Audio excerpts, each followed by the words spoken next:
Pelecehan yang diduga dilakukan suami kedua Pinkan Mambo Stewantan Nia pada anak kandungnya MA dari suami pertama Sandi Sanjaya membuat dirinya dirundung netizen. Sontak hal ini membuatnya bertanya, karena ia toh tak tinggal dia mendapat kabar anak kandungnya dilecehkan. Ya, sejak usia 12 tahun hingga sekarang berumur 17 tahun, MA terus mendapat perlakuan tak senonoh. Pengakuan Pinkan kalau ia tak tinggal diam pada aksi suami keduanya justru mendapatkannya. Kenapa juga harus sampai 5 tahun baru tergerak? Simak video selanjutnya.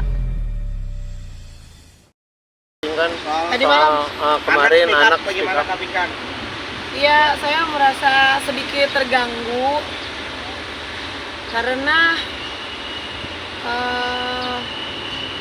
udah saya nggak tahu kejadiannya. Pastinya saya bela. Saya cuma kalau ada Michelle di sini, saya cuma mau nanya, Michelle itu tumbuh besar dari kecil sampai besar, siapa yang kasih makan? Emangnya tumbuh langsung besar gitu. Terus ya saya merasa sedikit terganggu karena udah sejak suami saya di dalam, udah 3 tahun yang lalu, saya udah bela Michelle tuh di pengadilan, saya udah bela. Pasti seorang ibu sakit, hancur. Makanya kan saya sedikit halu kan, karena kan ya bukan halu, karena kan tekanan hidup saya banyak. Jadi saya harus pintar, bukan halu sebenarnya, karena intinya jadi lucu gitu loh. Jadi bisa menghargai Pinkan yang sekarang beda dengan Pinkan yang dulu. Karena kan yang saya alamin tuh sangat berat gitu. Jadi membuat saya tuh jadi cepet dewasa gitu. Nah, tapi sejak suami saya di dalam 3 tahun yang lalu, pasti saya bela Michelle kan. Pasti seorang ibu sayang anak pasti.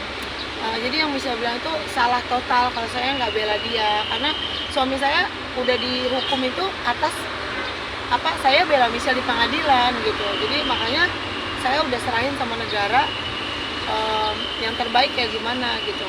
Terus saya merasa dirugikan di sini karena selama dia di dalam, saya 3 tahun membesarkan anak 5. Anak saya bukan Michelle aja. Ini kan tolong masyarakat Indonesia jangan Michelle membuat masyarakat Indonesia membunuh karakter saya. Jangan menghakimi saya dong. Saya ini udah susah, jatuh ketimpa tangga, ditabrak truk lagi. Jadi maksudnya Michelle ini kan satu orang yang ngomong di dalam keluarga saya. Ada 4 lagi yang lainnya. Kalau saya nggak bertanggung jawab, nggak mungkin anak 4-nya ini tetap makan dengan baik, sekolah dengan baik, semuanya dengan baik. Jadi ya saya sampai Michelle kaki jadi kepala, kepala jadi kaki, saya harus menghidupi anak-anak ini banyak. Jadi nggak mudah untuk saudara ada di posisi saya karena saya harus membesarkan anak 5. Itu sangat sedih, sangat berdarah-berdarah saya. Untuk saya cari duit tuh 10.000 aja susah di bumi ini, tapi bagaimana saya harus membiayai sekolahnya, daftar sekolah, bajunya, itu nggak semudah itu. Jadi udah complicated, udah anaknya banyak, udah Michelle nggak bantuin saya di rumah, udah juga saya dibully sama seluruh Indonesia atas statement yang sangat salah. Kalau saya nggak bela, ngapain saya serahin sama negara? Ngapain saya bela dia di pengadilan, anak saya? Ngapain? Terus saya bela yang salah, yang benar saya bela. Yang benar saya bela. Memang ada cerita di dalam cerita. Tapi untuk kejadian sesungguhnya, saya kan bukan Tuhan. Saya juga nggak ada di tempat kejadian.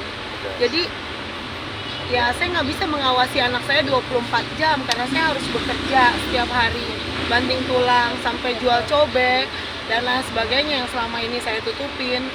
Saya tidak pernah nangis di hadapan kameramen tapi di balik itu setelah saya di TV, saya tuh kepala jadi kaki, kaki jadi kepala. Saya sampai nggak ada waktu untuk saya ke salon apa segala macam, karena saya selalu urusin anak-anak aku gitu.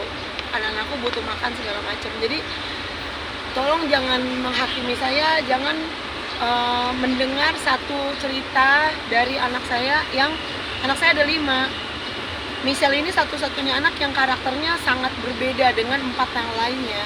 4 yang lainnya ini sangat sayang banget sama saya.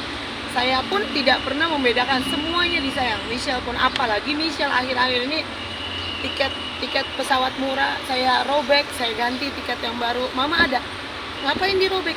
Kamu nggak boleh naik pesawat yang murah, harus yang mahal. Emang mami punya? Udah nggak usah tahu mami punya. Itulah air mata ibu. Sampai saya ke Bali jemput Michelle, bukan mau ngurusin saya pengen ketemu Michelle, karena sejak kejadian itu Michelle udah di luar rumah. Sejak kejadian itu Michelle diasuh sama papanya, tapi sekarang dia sudah bandel. 5 bulan ini dia tidak tinggal bersama papanya dan tidak tinggal bersama saya. Bagaimana saya mau bicara dengan anak model begitu gitu. Jadi nggak mudah untuk jadi saya, dan saya juga kan bukan cuma Michelle anaknya, saya ada anak yang lainnya, apalagi ada yang kecil-kecil yang piik-piik itu. Saya harus mikirkan mereka tumbuh besar tidak ada papanya gitu. Kalau saya nggak bela, nggak mungkin papanya hari ini sedang menjalani hukuman di dalam gitu. Jadi saya di sini cuma mau klarifikasi sampai situ aja, bahwa saya tuh ibu yang sangat baik, yang kalau punya uang tuh Michelle tuh tinggal bilang, mami minta uang, nggak usah minta. Kenapa nggak usah? Kamu muter aja di mall, kamu tinggal tunjuk aja mau yang mana. Ada uangnya, Mam? Ada, insya Allah ada. Udah, tinggal tunjuk aja. Segitunya aku sayang. Sampai dia kemarin dapat HP 10 juta juga.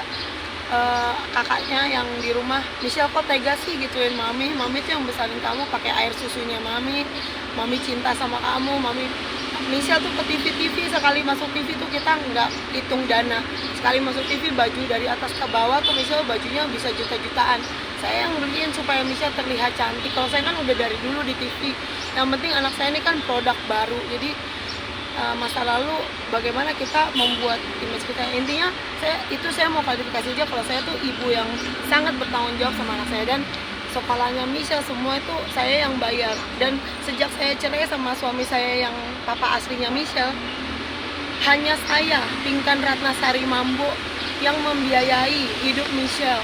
Dari Michelle bayi merah sampai besar begini, hanya saya yang biayain.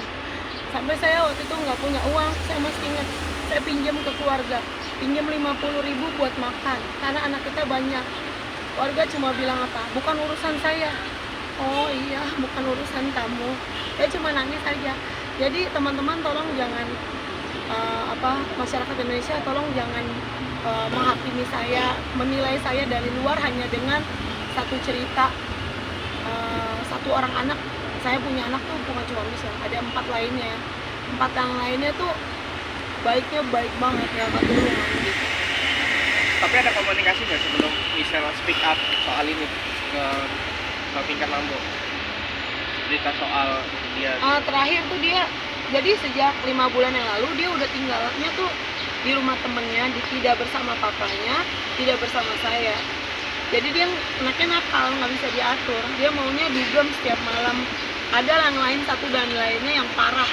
Tapi saya nggak mau ngomong di sini, saya nggak mau jelekin orang. Cuma pergaulannya nggak baik. Jadi 5 bulan itu dia udah tinggalin rumah, nggak mau diatur gitu. Cuma Michelle doang yang nggak mau diatur, yang lainnya tuh nice banget, baik banget.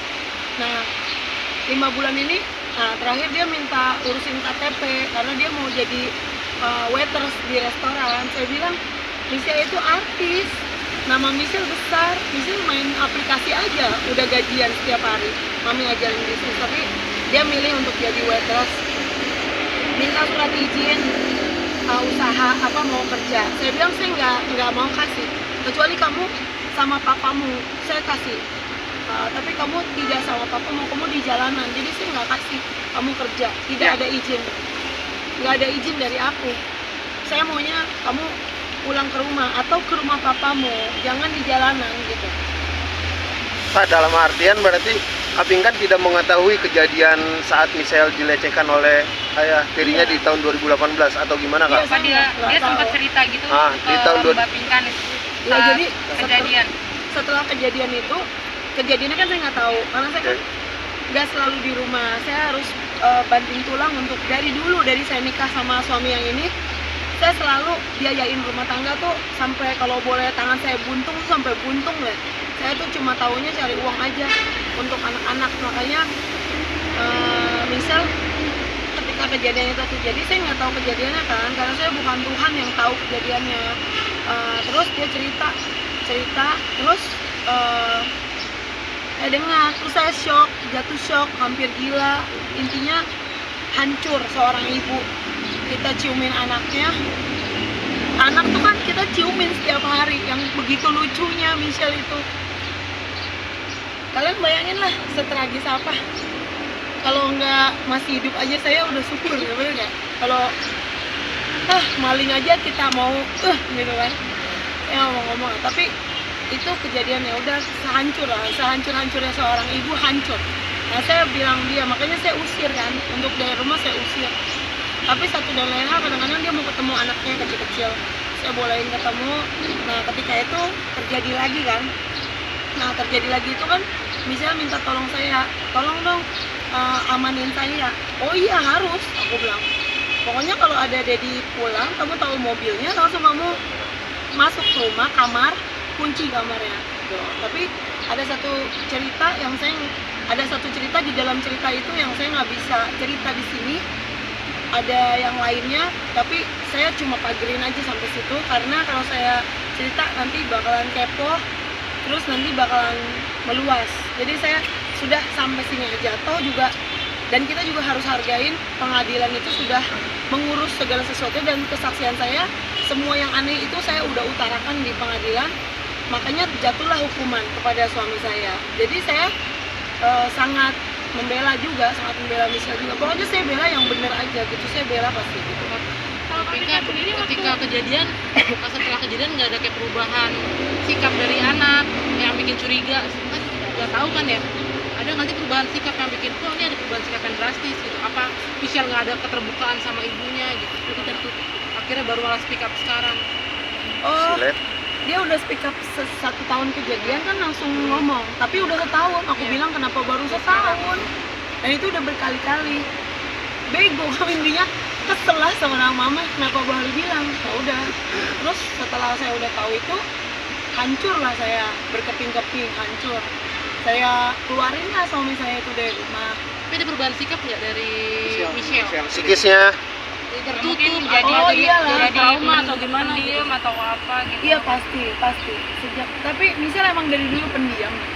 Cuma sejak kejadian itu Michelle lebih kayak sedih gitu.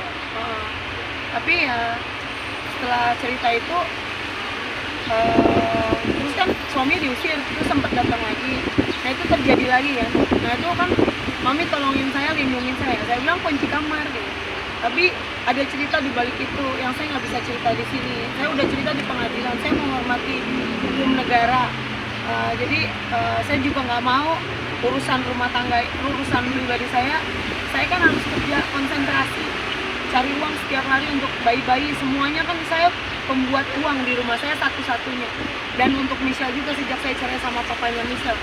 Jadi diri saya tuh harus paling aman karena cuma saya yang kerja untuk anak-anak. Jadi saya cuma sebatas mau klarifikasi aja kalau saya tuh saya merasa dirugikan dengan Michelle bilang saya tidak bertanggung jawab, apalagi tidak membela Michelle. Tidak mungkin, suami saya kan udah dihukum, itu atas pembelaan saya juga terhadap anak saya. Jadi bukan tentang itu sih, karena tentang KTP kemarin dikasih KTP marah gitu-gitu, karena kan dia tidak tinggal bersama papanya, tidak tinggal sama mamanya. Anak macam apa, maunya keluyuran, dugem setiap malam. Nggak boleh kayak gitu, harus di dalam rumah. Nah bagaimana saya mau ngomong sama dia kalau dia aja nggak mau diatur, dia nggak mau tinggal sama papanya dan dia nggak mau tinggal sama aku, maunya dia sendiri kayak gitu. Kak, berarti suami kakak ditahan karena kasus yang Michelle ini bukan? Iya benar. tahun berapa kak? Itu tahun berapa kak? 3 tahun lalu. 3 tahun 2021 dilaporkan di mana kak kalau boleh tahu kak? Hah? Dilaporkan di mana saat itu? Di Tangerang. Polres Tangerang. Iya, Oh, Polres. 9 tahun. Setahu saya. Atas kasus pelecehan seksual Iya, yang misalnya anak di bawah umur ya. Iya. Tapi kecewa nggak Kak dengan sikapnya Michelle yang sekarang ini nih? Sangat-sangat kecewa. Makanya saya udah nangis 4 hari sejak. Saya pun nggak berani nonton Michelle ngomong apa, saya nggak berani. Karena saya nggak mau racunin hati saya. Karena saya kan harus bikin uang tiap hari. Anak saya pampersnya berapa, susunya berapa, rumahnya semuanya serba duit. Nggak bisa kita bayar dengan berdoa dong, harus dengan. Jadi saya nggak mau ngeracunin hati. Saya cuma dengar kata orang ini, saya nggak mau buka, nggak mau nonton karena saya ngertiin aja dia sedang terluka dan saya cuma mau klarifikasi aja. Kalau kemarin aja saya hampir jadi gelandangan di Bali hanya untuk nemuin Michelle, terus Michelle nggak mau ketemu, saya udah habis. Akhirnya saya jual mobil 150 juta, saya 3 hari loh nggak ada makanan, nggak ada minuman. Michelle pegang HP 10 juta juga, kita makan juga. Michelle nggak ada loh, mau bilang Michelle jual dulu lah 10 HP-nya biar kita bisa ada makanan, bayi-bayi kan kasihan. Michelle nggak mau jual, jadi saya cuma nangis aja, udah nggak apa-apa, Michelle suka HP itu pakai aja. Mami gimana makannya? Nggak apa-apa, Mami selama tangan aku belum buntung, aku masih bisa cari uang. Jadi intinya kecewa banget sama Michelle. Itu saya yang susuin dan waktu saya besarin itu dengan penuh perjuangan dan saya membesarkan banyak anak. Itu saya nggak pernah tidur loh teman-teman, saya tuh jualan sampai malam. Kalian tahu lihat sendiri lah, saya selalu ada jualan baju. Kenapa pinggan selalu ada jualan baju, jualan cobek apa, semuanya saya udah nggak kenal malu. Saya taruh pisang goreng dari warung ke warung, hanya untuk apa? Hanya untuk Michelle beli HP, hanya untuk Michelle beli semuanya lah biaya keluarga. Jadi kalau saya nggak lihat kejadiannya, udah ada cerita aneh juga di dalam cerita aneh yang saya nggak bisa ekspos di sini. Tapi saya juga kan mikirin anak-anak kecilnya, nggak ada papanya, gimana. Intinya bukan soal cerai sekarang juga nggak apa-apa, tapi kan saya nggak ada waktunya. Kadang-kadang mau ngurus cerai kan mesti urus pampers bentar lagi nih, yang di rumah telepon mam susu habis, harus punya uang kan. Jadi itu dari mana, saya harus kerja. Jadi Michelle udah disayang kayak gitu. Michelle mau minta baju apa juga saya beliin, mau apa juga saya tuh. Michelle nomor 1 dapetnya. Tapi Michelle bisa mencemar pembunuhan karakter ya terhadap saya. Kok saya yang dibully ya, padahal saya nggak tahu. Saya udah jatuh ketimpa tangga, ketabrak truk. Jadi udah susah bukannya bantuin di rumah Michelle.